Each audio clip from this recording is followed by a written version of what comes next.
Assalamualaikum warahmatullahi wabarakatuh. Selamat pagi.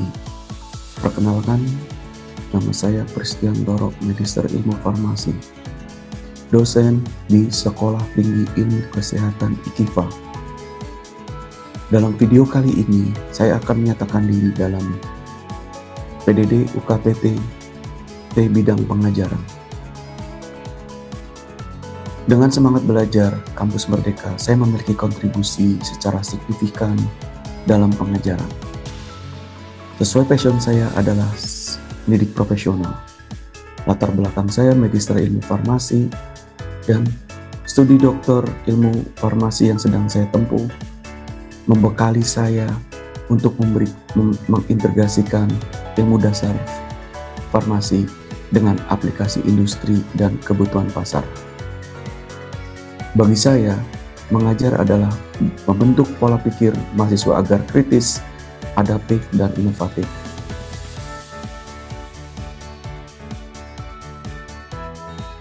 Mata kuliah teknologi solid ini memiliki beban studi 2 SKS yang diajarkan pada semester 4 genap tahun ajaran 2024-2025. Mata kuliah ini dirancang untuk membekali mahasiswa program studi D3 dengan pemahaman yang lebih komprehensif. Mata kuliah ini membahas aspek cara pembuatan obat yang baik, mempelajari preformulasi untuk merancang formulasi sediaan padat, menguji hasil sediaan padat sesuai dengan persyaratan, mengetahui dan memahami cara pemeliharaan alat dalam industri farmasi. Setelah mengikuti perkuliahan teknologi sediaan solid, mahasiswa diharapkan memiliki capaian pembelajaran sebagai berikut. 1. CPMK 1. Mampu memahami cara pembuatan obat yang baik terkait ruang lingkup dan prinsip-prinsip CPOB. CPMK 2. Mampu memahami formulasi sediaan padat. CPMK 3 mampu memahami evaluasi sediaan padat.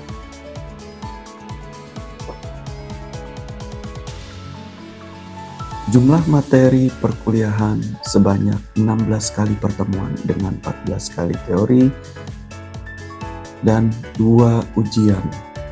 Materi perkuliahan disusun secara sistematis untuk membangun pemahaman yang utuh. Penyampaian materi dan aktivitas pembelajaran mata kuliah teknologi solid akan menggunakan pendekatan DIA, Delivery, Interaction, and Assessment, yang terintegrasi dengan sistem pembelajaran sinkronus dan asinkronus, serta moda daring dan tugas. Interaksi dosen dan mahasiswa meliputi beberapa. Yang pertama, secara interaktif pelaksanaan kuliah melalui video conference atau Zoom. Kemudian diskusi saat perkuliahan, YouTube, media pembelajaran melalui video, kemudian media pembelajaran untuk materi perkuliahan, serta kontak pribadi bisa melalui email dan grup WhatsApp. Buku acuan. Materi perkuliahan ini didukung oleh buku acuan. Salah satunya yaitu Farmakope Indonesia 6 tahun 2020, Handbook of Pharmaceutical Excipient, dan modul teknologi sediaan solid yang dikeluarkan oleh PPSDM. Teknologi sediaan farmasi tablet, kemudian mengantar bentuk sediaan farmasi Ansel. Sistem penilaian dalam perkuliahan mencakup beberapa. Ujian semester dengan bobot 35%, ujian tengah semester 35 dengan bobot 35%, kemudian tugas 15%, serta kehadiran 15%. Melalui integrasi pendekatan DIA dalam setiap aspek pengajaran, saya berkomitmen untuk memastikan bahwa mahasiswa prodi D3 Stikes IKIFA memiliki kompetensi dan siap berkontribusi secara profesional di industri farmasi. Berikut cuplikan pengajaran yang saya berikan.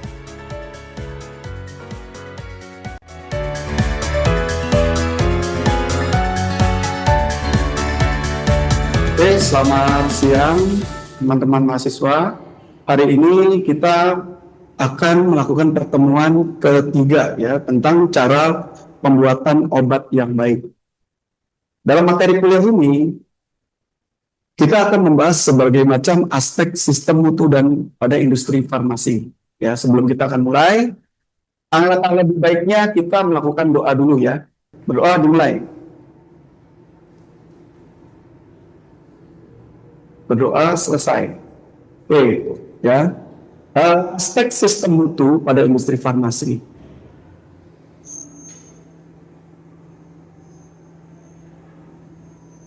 Ya, pada capaian pembelajaran ya diharapkan siswa setelah mendapatkan materi kuliah ini akan memahami tentang prinsip-prinsip dasar manajemen ya manajemen mutu dalam industri farmasi berdasarkan peraturan Badan POM yang terbaru.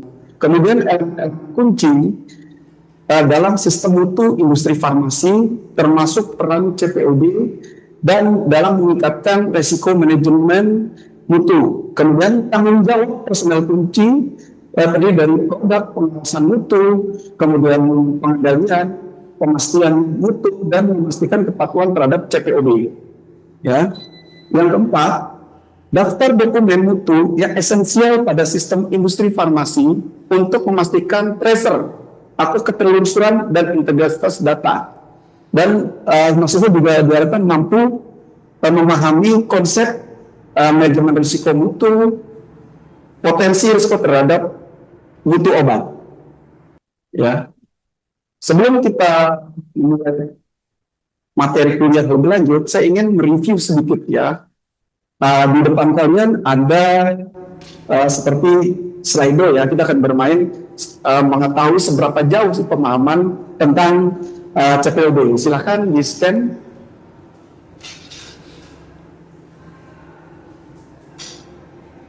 Nanti ada barcode, kita akan lihat sama-sama. Ya, di sini ada slide ya, silakan. Ada yang sulit? Ya, seperti itu.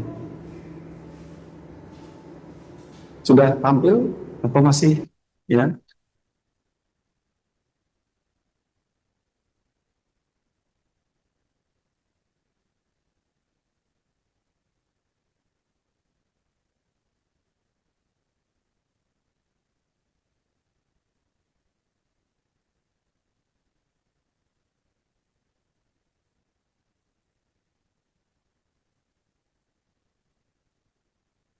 Dan kesulitan. Nah, di situ ada pertanyaan apa yang Anda ketahui mengenai CPOB? Ya, kita ingin mengetahui seberapa paham sih pertemuan kita minggu lalu. Ya, kita coba kita lihat tampilkan di dalam Slido ini. Ya, oke, ya.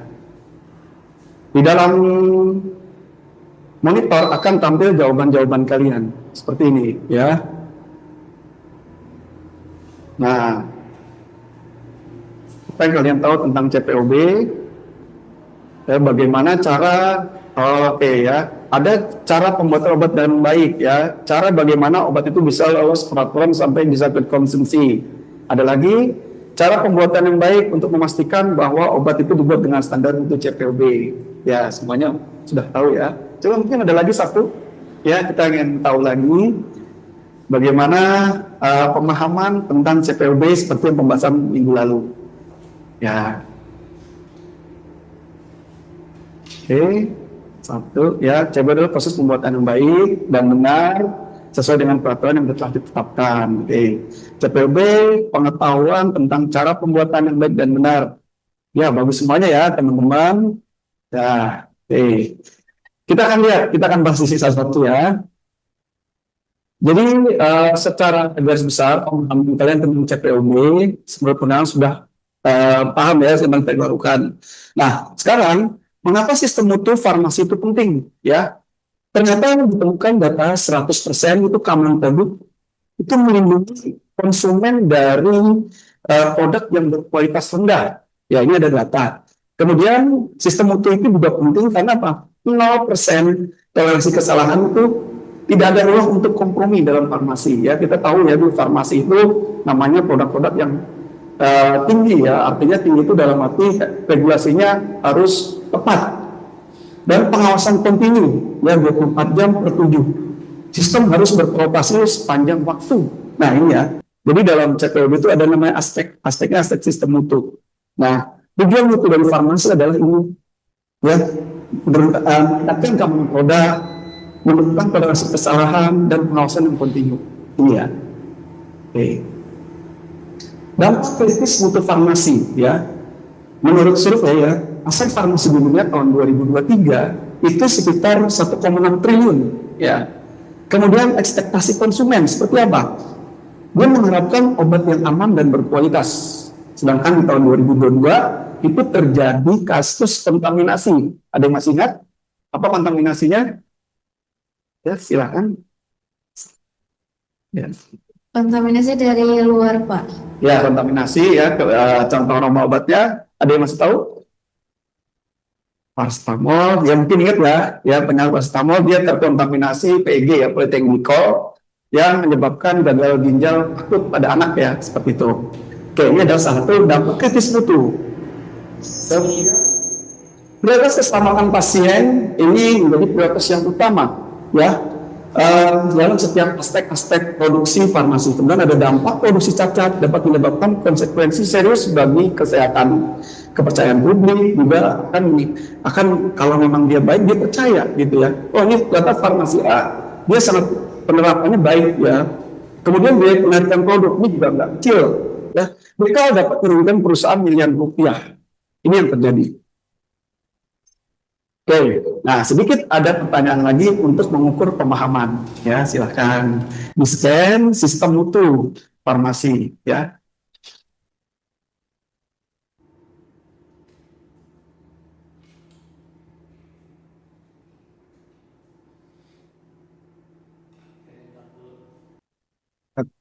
Men-scan tahu bagaimana sistem mutu farmasi ya, silakan. Itu ada pertanyaan tinggal di scan melalui Slido, melalui handphone kalian di scan, tinggal jawab saja ya.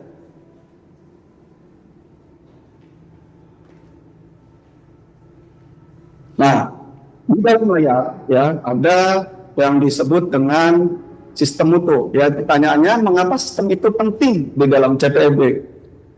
Karena apa? Untuk menjamin kualitas ya, bagus banget ya jawabannya.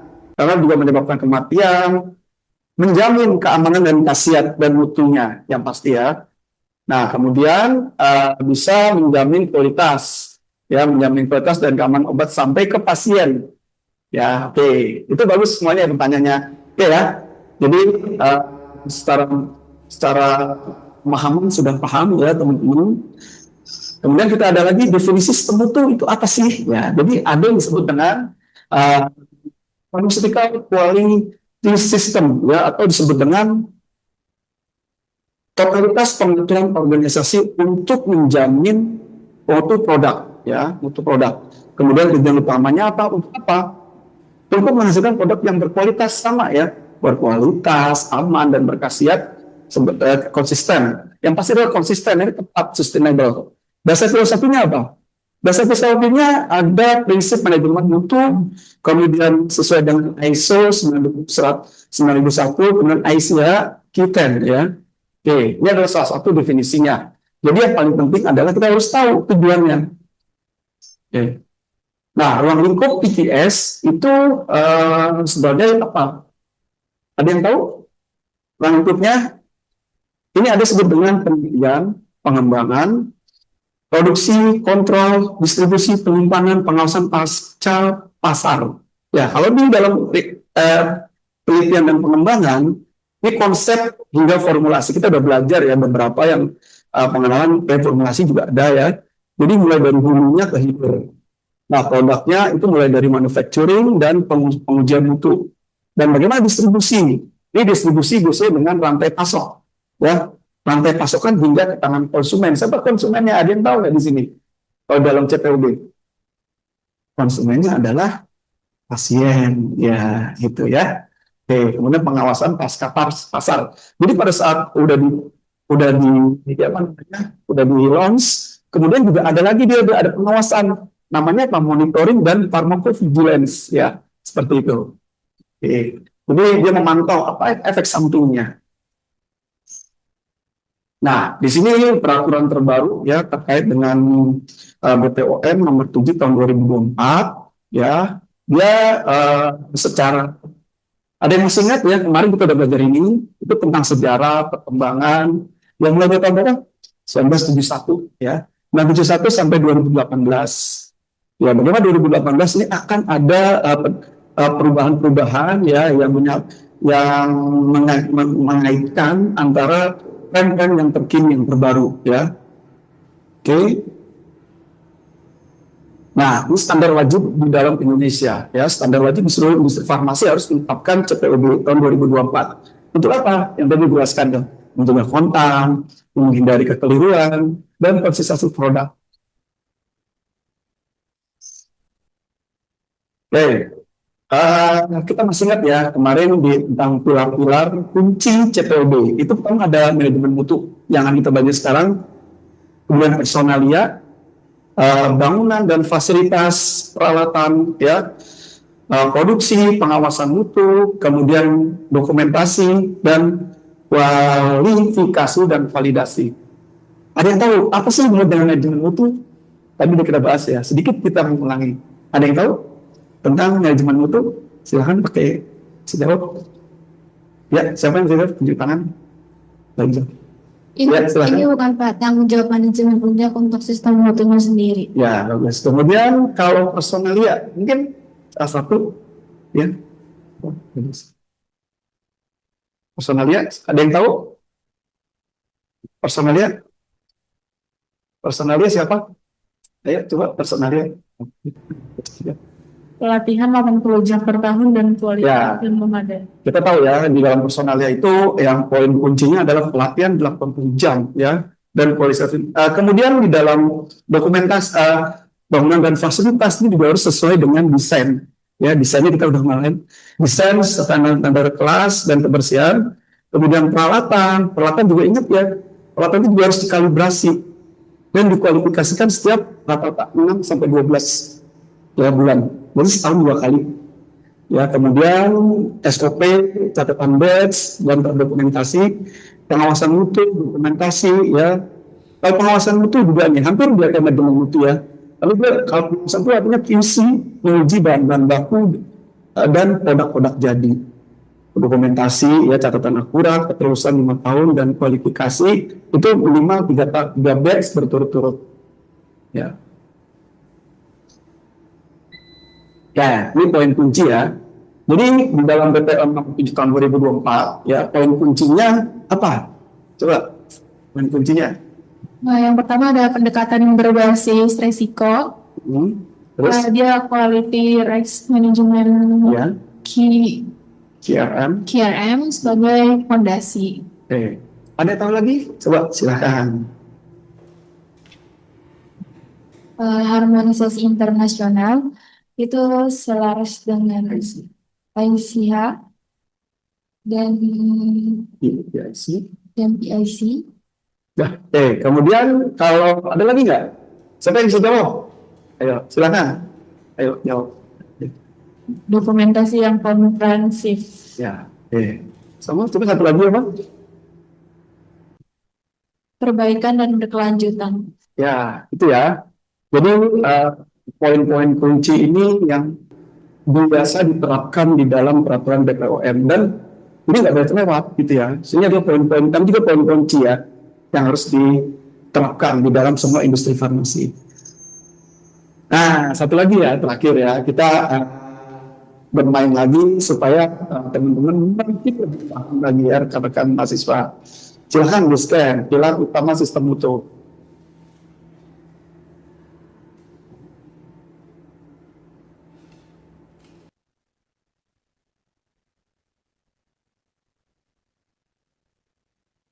Nah, ada yang menjawab ya, poin-poin kunci dalam peraturan BPOM, ya. Kemudian struktur, kemudian apalagi tuh bertujuan untuk meningkatkan pengawasan obat, ya ada lagi eh, personalia ya. Oke, ada lagi mungkin ya, kita tunggu. Ada 3 vote ya, personalia, bangunan, dan fasilitas. Ya, mungkin ada lagi.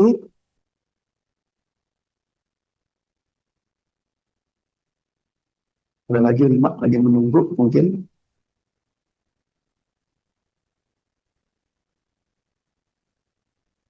Masalah kunci, pengawasan mutu, ya, kemudian satu lagi nih, manajemen mutu, oke.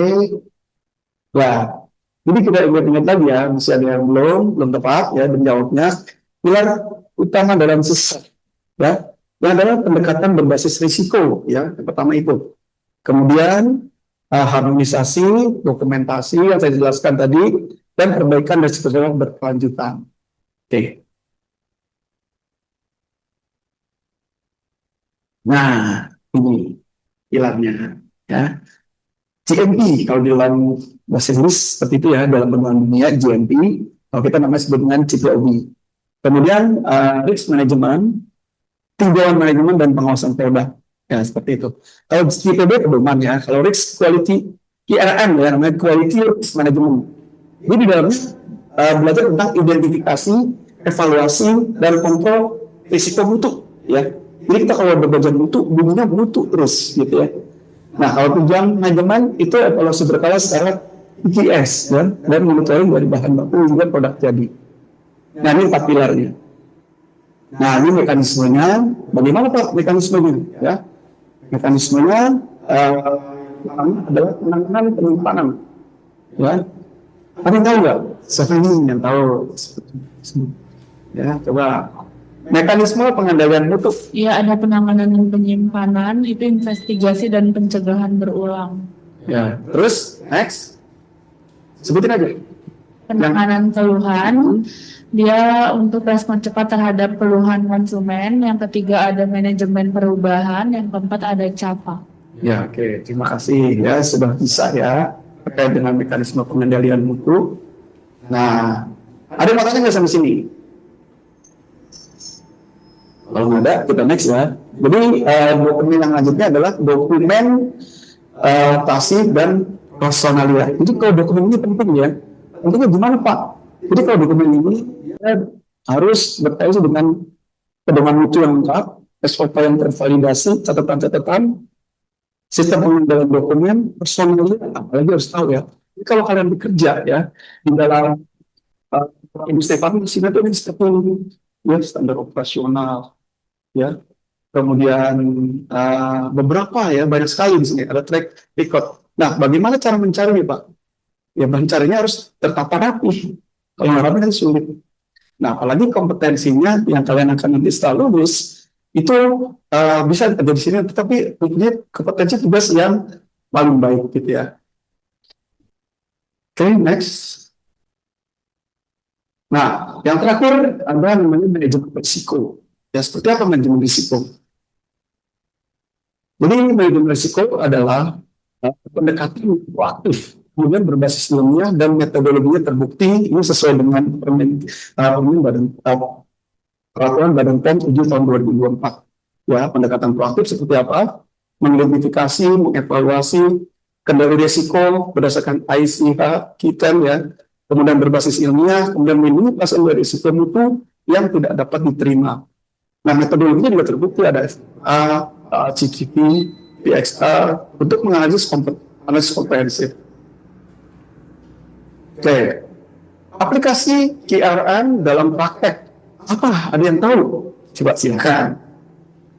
Ya. Itu ada penilaian risiko perubahan, di mana evaluasi dampak modifikasi proses. Yang kedua, penentuan titik kritis, identifikasi area kritikal dalam CPOB. Yang ketiga, ada risiko kontaminasi, yaitu khususnya di area steril dan produksi. Ya, terima kasih ya, bagus ya. Ini adalah aplikasi yang di dalam praktek ya, di dalam industri. Ada penilaian risiko, penentuan titik kritis, risiko kontaminasi. Jadi kalau di dalam CPOB ini paling kritis. Semuanya kritis, tapi yang risiko penting. Ya. Next. Nah, ini integrasi CPOB dengan manajemen risiko. Ada KRM sebagai alat CPOB. kemudian identifikasi resiko, peningkatan berkelanjutan, dan keputusan berbasis resiko. Kesimpulannya, ya, jadi secara kesimpulan, CPOB itu apa yang harus dilakukan? Jadi CPOB itu adalah standar dan prosedur wajib, ya, untuk memastikan apa?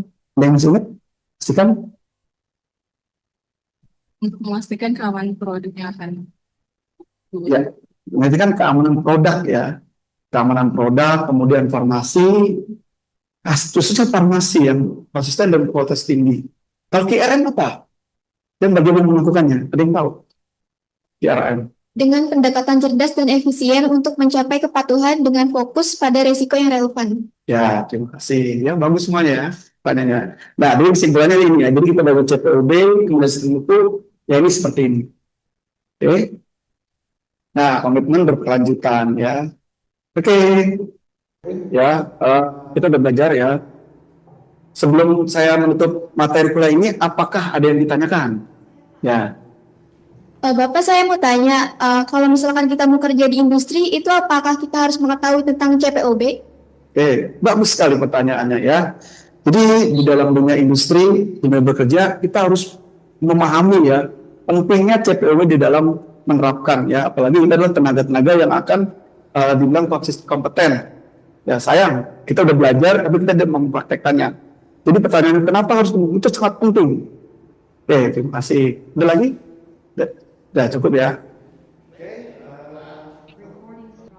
Ya, kalau sudah ada tidak ditanyakan, kita akan bertemu lagi minggu depan dengan topik CPOB terkait dengan registrasi obat. Ya, bagaimana kita melakukan registrasi? Untuk itu teman-teman harus baca dulu ya, sesuai dengan apa yang sudah saya berikan di dalam Google Drive ya, terus berisi tentang materi-materi yang diberikan kepada saya. Jadi kalian baca sebelumnya untuk dapat paham nantinya. Ada tugas yang harus kalian kerjakan, dikumpulkan minggu depan ya. Nah, tugas itu bisa diunduh di e-learning, kemudian dikumpulkan dan diupload sampai tanggal 13 ya. 13 waktunya jam 12 malam ya. Jadi jangan lupa. Oke, terima kasih.